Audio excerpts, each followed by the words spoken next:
দ্বিতীয় মেয়াদে মার্কিন প্রেসিডেন্ট হিসেবে শপথ নিয়েছেন ডোনাল্ড ট্রাম্প। অভিষেকের দিনেই বেশ কিছু নির্বাহী আদেশে সই করেছেন তিনি। সেখানে অভিবাসী বিতরণ সংক্রান্ত ইস্যু রয়েছে। ট্রাম্পের ওই কঠোর পদক্ষেপে মার্কিন নাগরিকত্ব হারাতে যাচ্ছেন লাখ লাখ ভারতীয়।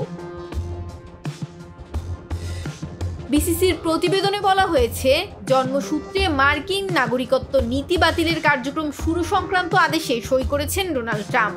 আদেশটি বাস্তবায়ন হলে আর কেউ যুক্তরাষ্ট্রে জন্মগ্রহণ করলে জন্মসূত্রে দেশটির নাগরিকত্ব পাবেন না।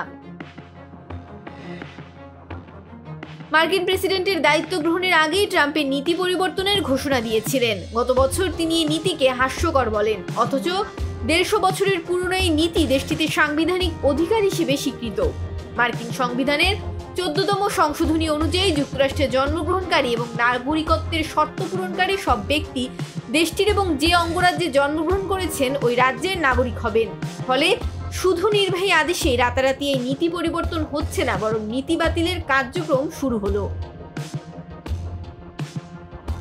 পরিস্থিতি বলছে, ডোনাল্ড ট্রাম্প একগুঁয়ে সিদ্ধান্ত বাস্তবায়ন থেকে ফিরে আসবেন না।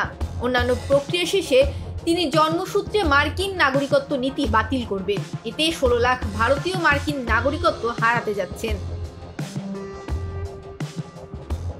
2022 সালে মার্কিন আদমশুমারি বিশ্লেষণ করে জরিপ প্রতিষ্ঠান পিউ রিসার্চ জানায়, যুক্তরাষ্ট্রে প্রায় 48 লাখ ভারতীয় আমেরিকান বসবাস করছেন। এর মধ্যে 34% অর্থাৎ 16 লাখের জন্ম যুক্তরাষ্ট্রে। ফলে তারা আইনত যুক্তরাষ্ট্রের নাগরিক। এই আইনটি চূড়ান্তভাবে বাতিল হলে 16 লাখ ভারতীয় আমেরিকান নাগরিকত্ব হারাবেন। ডেস্ক রিপোর্ট, ভোরের পাতা।